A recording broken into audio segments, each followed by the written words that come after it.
Assalamualaikum warahmatullahi wabarakatuh. Sampurasun kanggo sadayana baraya satya dongeng Sunda di mana bae ayana. Alhamdulillah wa syukurillah tiasa tepang deui kanggo sadayana nya. Mohon Mang Acil tiasa nepangan kanggo kadulur anu jauh baraya nu anggang pamili anu tebih kumawartosna dina danget ieu. Damang. Nuhun upami sehat mah eta nu diharepkeun siang wengina iwati sehat. Pamudah-mudahan oge kalaresan bagjalan sugema nyarengan salaminanya dilimpahkeun oge rizkina. Amin ya Allah ya rabbal alamin. Mang Acil baris ngalajengkeun jejer carios dina jejerna Sangsara Dihaja hasil karangan U Suhendar. Tepang dina bagian anu K14. Kumaha lajengna ieu carios? Sumangga urang sami titenan ku sadayana Sangsara Dihaja dina bagian anu K14 Sorah Kaparayun.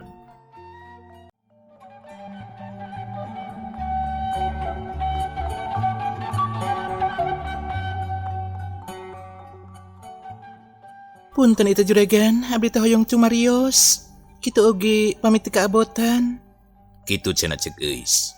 Haji Thoyib ngarenyak ditanya ku eus kitu teh. Bubuhan keur anteng ngalamun. Rumasa manehna teh keur nilik-nilik kaayaan eus. Atuh puguh wae jawaban Haji Thoyib teh ka mana dae.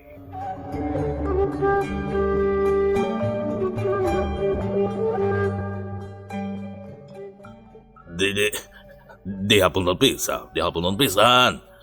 Cenah nyanyi saupamina hoyong botan ke lah gampil anu kitu mah. Kitu ceuk Haji Thoyib. Can ge tamat nuluykeun omonganana ger sararea teh seuri. Bet asa lucu jeung kagugu ku omonganana Haji Thoyib. Malah inta mah nyelengkeung ka Haji Thoyib.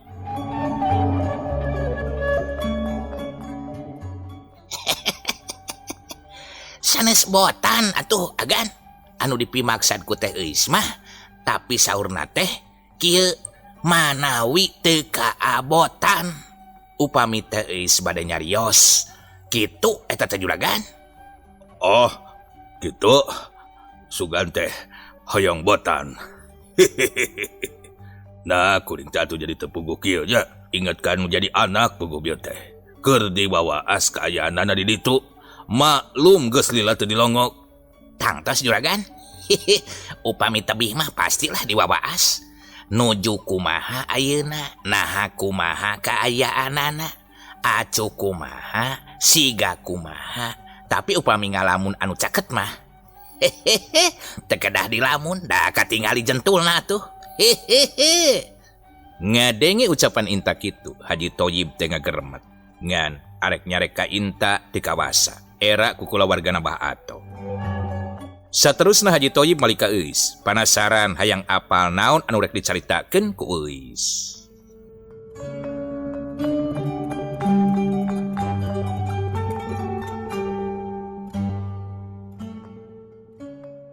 Hampura Nyai. Obrolan Nyai tadi teh memang teu kapiresep ke kuring teh. Maklum tadi teh keur malaweung. Ngan cenah ceuk si Inta bieu teh Nyai teh hoyong ngobrol jeung kuring. Nya, sok bae, geura bejakeun ulah rek di dingding kelir sindang siloka. Pek pok prak, geura caritakeun ka kuring ulah aya anu disumput-sumput jeung ulah era-era. Beda pisan Haji Thoyib teh nyaritana ka eus mah. Antare pisan basa-basana ogenan kaitung lumrah. Ti kawas tadi nyarita ka Bah Ato basana ge kasar jeung gariha.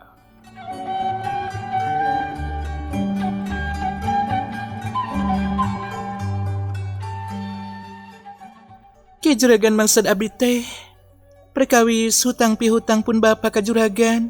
Salerusna eta teh tanggal waler abdi. Oh, gitu Nyai. Saterusna kumaha?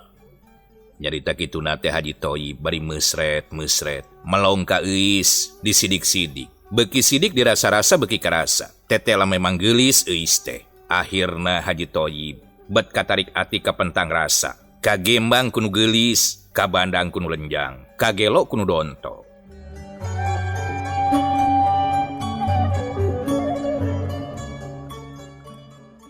Abdi teh sanes tengah bantun artos ayeuna ge, nanging rupina mah tebi kana picekapeunana. Moal sabanding kana sambetan pun Bapa. Jadi ayeuna mawa duit keur ngalunasan hutang Bah Ato kitu maksudnya. Ngan duitna moal picukupeun. Sikana mana. Kuring hayang nenjok mana. Kusiwal euis teh ngaluarkeun duit tina dompetna. Sok diteuneun hareupeun Haji Thoyib. Bari pok nyarita deui. Mangga juragan mugia ditampi. Da abdi teraraosan maca sate kapola sakuat tanagi. Nyayagikeun artos sakieu oge duka kumaha saking kusasah-sasahna. Ieu ge hasil ngecal perhiasan kagungan abdi. Kelana nyai, kelana. Soal hutang pihutang, cek kuring mah soal gampang. Eta mah aduh, gampang pisan. Bisa diatur. Tapi tadi ge kuring ka Bah Ato geus nyarita. Bari ret Haji Thoyib teh ngareret ka Bah Ato. Tuluy ngiceupan mere kode ti ditu nama. Anu direret tuluy ngahulang. Bah Ato mani bengong ku sikep Haji Thoyib ayeuna. Anu dak dumadakan jadi bager.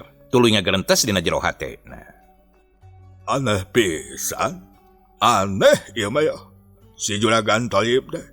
Tadi maka aing teh nagih teh mah dibebeakan. Nyarekan sagala rupa. Nah, jol si nyai bet jol-jol bager atuh. Ngobrol ge mani dareh deh surah seuri. Asa teu kaharti pisan. Kitu ceuk Bah Ato. Bari ret ka pamajikanana nyaeta ka Ambu Inoh. Ari anu direret juba jebi jiga anu jengkeulun pisan. Sabab Ma Inoh mah geus boga timburu. Haji Thoyib teh rada kurunyus ka anakna. Beda we dina sikep jeung obrolanana.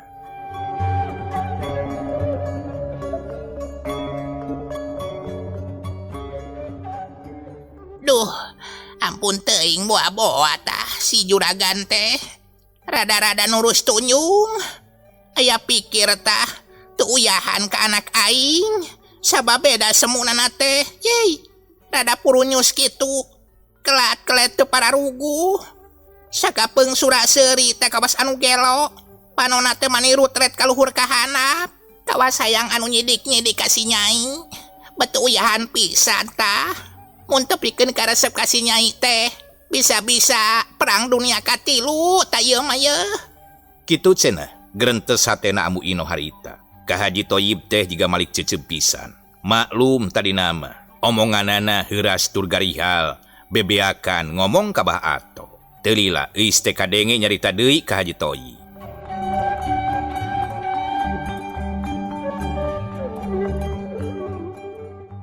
Juragan, tampi bae ieu artos sakieu ogenan. Supados sambetan Abah teh teu ageng teuing. Namung sakali dihapunten, mung sakieu heula ti abdi anu tiasa kasangakeun ka juragan. Song deui euis teh ngasongkeun duit ka Haji Thoyib. Kelanan. Kuring mah moal bisa narima duit ti nyai. Lain teu butuh lain. Ngan karunya we ka nyai. Cenah bieu teh. Ieu duit sakieu teh hasil keluh kesah belaan jujualan perhiasan. Kitu lin. Da ku ayana kitu. Kuring teh teu tega lah. Sararea anu aya di dinya kaget ku ucapan Haji Thoyib. Bet siga jalma hareeng teu puguh pamadegan. Hari-harita maksa-maksa belaanan menta surat tanah ka Bah Ato. Ari ayeuna digoleran duit ku euis kalah ka ditolak. Pok Haji Thoyib teh nyarita deui. Da ayeuna mah kieu bae atuh. Sok rawatan eta duit teh. Bisi perlu mah nyai sok pake heula ku nyai. Jaga lamun kuring ka dieu deui nyai kudu aya. Sabab ayeuna mah anu tanggung jawab na nyai lain. Bah Ato jeung Ma Inoh mah geus nyerenkeun sapinuhna ka nyai. Tah dina engke ge soal bayarna teu kudu sakaligus lunas lah. Teu kudu. Aya sabaraha oge sok bikeun ka kuring. Itung-itung kuring teh toleransi teh kuring eta mah. Kitu nyaritana Haji Thoyib ka euis. Bari jeung teu weleh ngareretan ka euis. Lamun pareng bentrok paneuteut, Haji Thoyib sok ngabelehem. Suraseuri teu uyahan.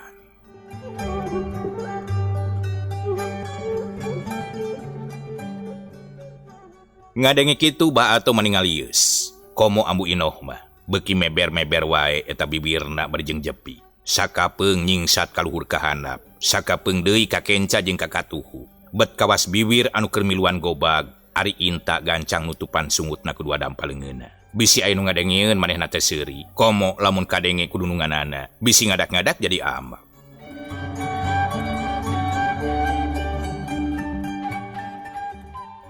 Oh kitu juragan.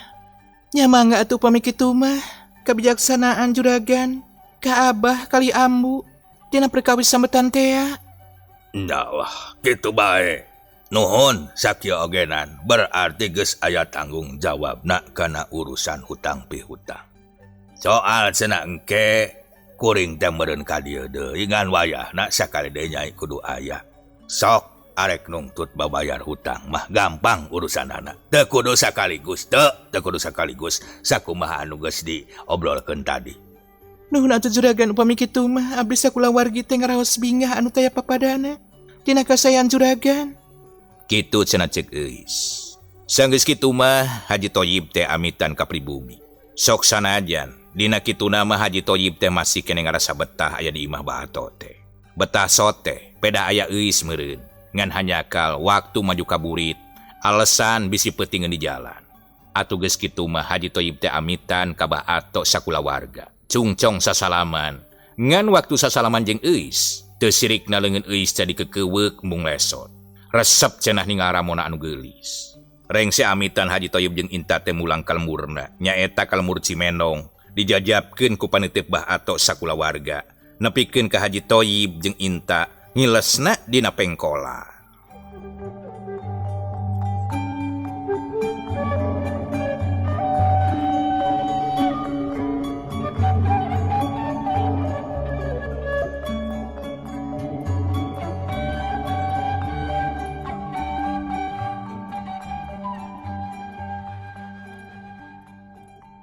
Kocapkeun lampahna Haji Thoyib jeung Inta anu aya di perjalanan tisaprak ninggalkeun imah Baato.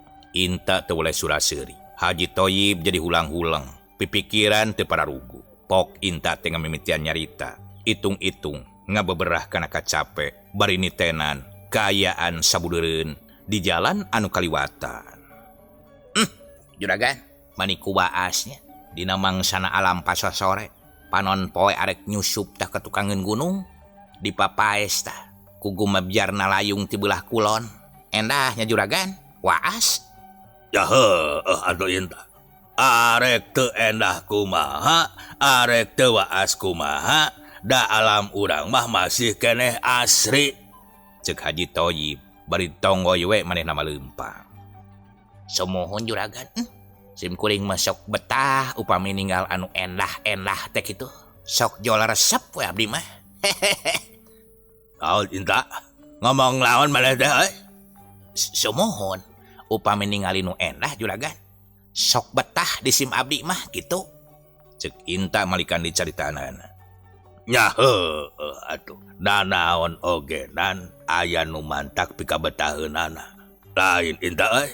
Teu sangkanya si Ato teh sugan teh teu boga budak anu waras. Beh nama geuning geulis tah budakna teh nya euy. Kantenan atuh juragan. Duh, maniku endahnya juragannya. Eta putrana Baato saendah alam anu kiwari dina mangsa paso sore. Dewek teh euy. Mani asa reuwas tadi teh. Tapi kumaha atuh eta? Artos tadi ti Nyi Euis teh teu ditampi geuning ku juragan. Deh, padahal anu dipilarian teh pan artos ku juragan teh tah. Nah, aritos aya artos geuning teu ditampi, kumaha teh juragan? Ceuk Inta penasaran bari jeung mancing kana omongan Haji Thoyib. Ahkeun bae Inta, da ari jeung sasama manusia mah urang teh kudu boga rasa jeung perasaan.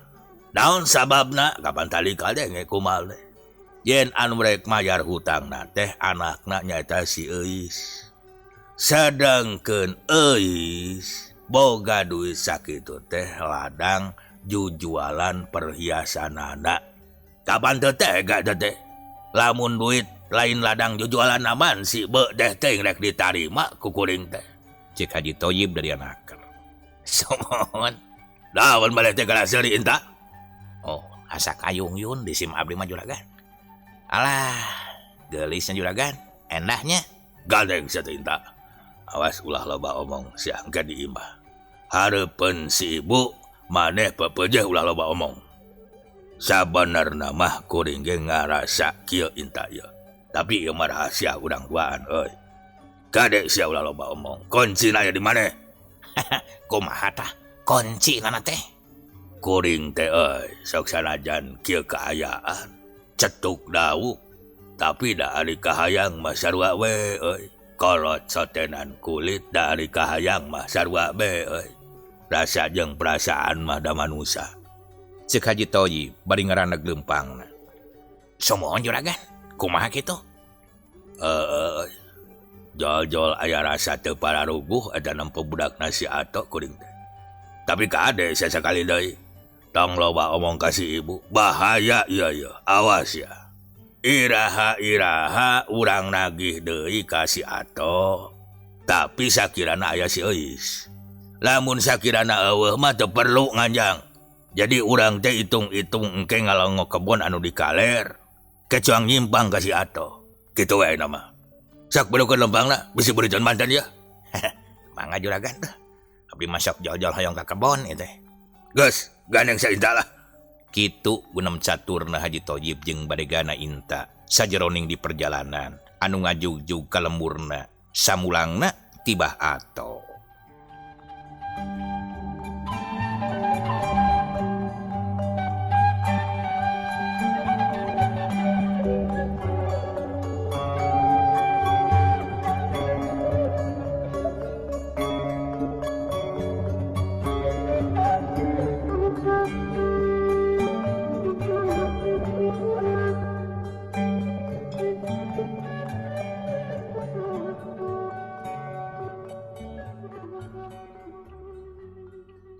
Ayeuna urang caritakeun lalakon anu geus dilakatunda.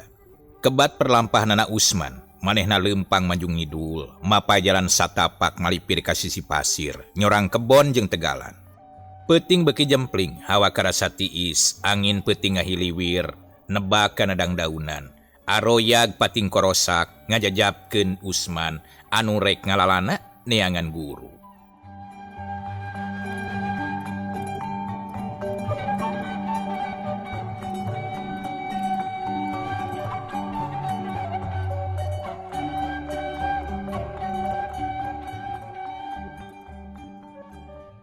Rong heap ka hiji mumunggang. Usman ngerasa capek, najan hawa tiis ge teu burung wengesang. Gek diuk heula dina batu. Buntelan ditunda, panonna melong kalandeuh, lembur-lembur, anu ting jarumpluk mantak waas.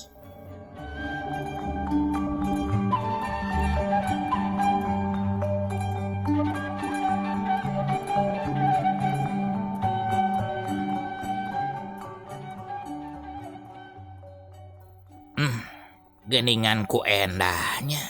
Keagungan Gusti Nu Maha Suci. Nambahan endah na alam. Kitu cenah cek Usman. Langit lenglang taya aling-aling, bentang baranang pating karice pating kartib. Kawas anu silibejaan jeung baturna, yen di dunya teh aya hiji jajaka anu lunta, pikeun nyiar ilmu pangaweruh. Kalong pating gayabag, lalai badot pating keleper nyameran reungit jeung rametuk, cungungung sada ajag anu babaung. Ditema ku sora koreak pating karea. Harita Usman mikiran pilampaheun hakudu ka mana, dasanya nama teu puguh anu dijugjug. Tapi nabat bingung-bingung teuing kudu mikiran. Ka mana we jolna, di mana we meunang guru mah. Anu penting ilmu kapimilik, pangabisa kapibanda. Kitu cek Usman, kek kana buntelan, terus ditogencang deui sarta nuluykeun lalampahanana.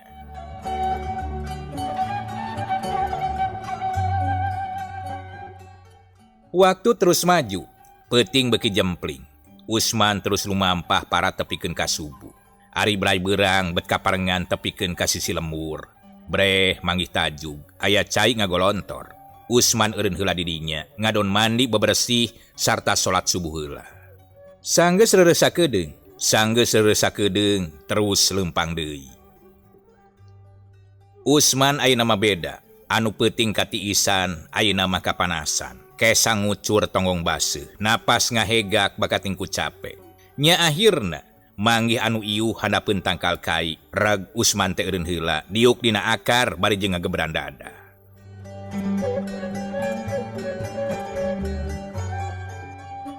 Ari ieu daerah mana? Aing kakara ninca ka dieu. Can apal kaler kidulna. Tapi ka mana belosna. Ngaranna ge ngalalana, ngitung lembur ngajajah milangan kori.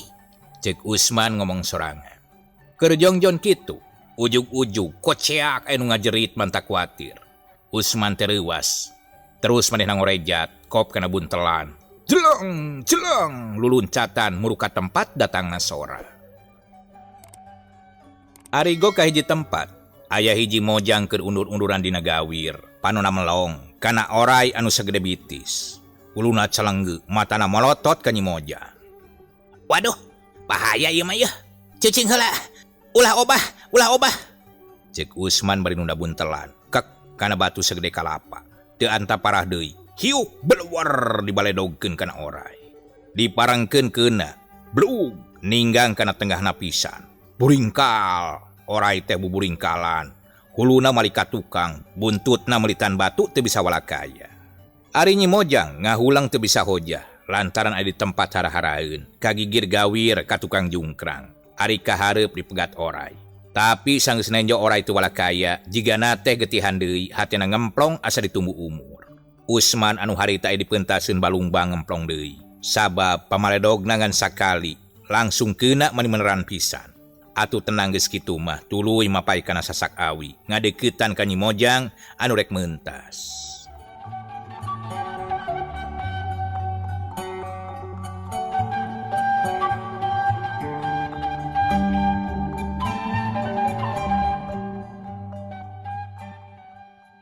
Teu kunaon Nyai?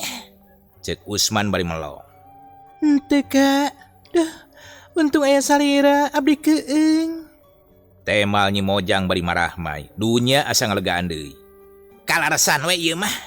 Akang teh nuju reureuh tadi teh. Bat nguping anu jajaritan. Sok atuh ka dieu, lengkahan we orai mah. Datos teu walakaya ieu. Cek Usman bari nyodorkeun leungeunna arek nuyu Nyi Mojang. Teu asa-asa kep nyekel leungeun Usman, terus ngalengkahan orai anu geus teu bisa hojah deui. Akhirna Nyi Mojang bisa nuluykeun lalampahanana meuntasan sasak anu dijieun tina awi saguruntung. Nya satuluy namah ka jalan gede, bareng jeung Usman. Sanggeus tepi ka handapeun kai anu iuh, Usman teh ngarandeg pok nyarita.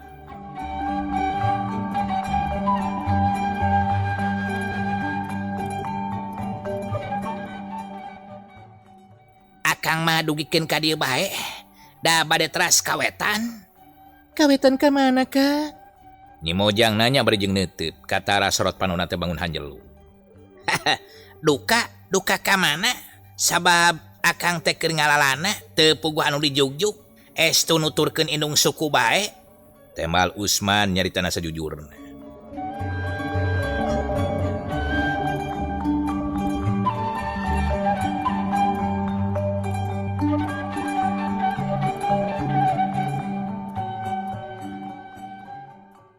Atuh upami kitu mah, nah teu langkung sae urang sindang heula we ka rompok abdi. Da tetebih tuh pangkeureun pasir nu itu. Abdi teh ngaraos kahutangan budi asa ditumbu umur. Margi upami teu aya akang mah, duka kumaha abdi teh. Lumpat teu wasa, tuur kalah kaleuleus.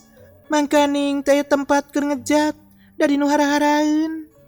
Usman mikir, manehna milih dua jalan. Naha mending ngagugu kana pangajak Nyi Mojang atawa nuluykeun karep manehna. Keur ngahulang kitu, pok deui Nyi Mojang teh nyarita.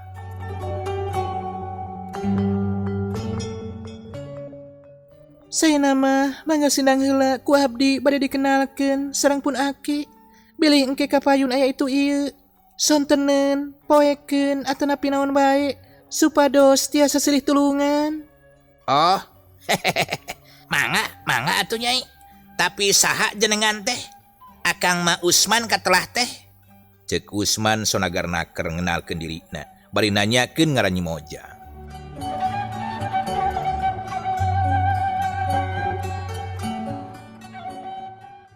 Wasta abdi. Mohon jenengan Nyai saha? Cek Usman bari melong, kawas geus wawuh lila we ngobrol nate. Anu katelah mah abdi terati. Cek Nyi Mojang, katara beungeut narada euceuy, kawas anu era ditanya ngaran teh. Usman seuri kop kana buntelan, terus nyarita deui. Mangga atuh, urang ka bumi heula. Mangga urang sareng.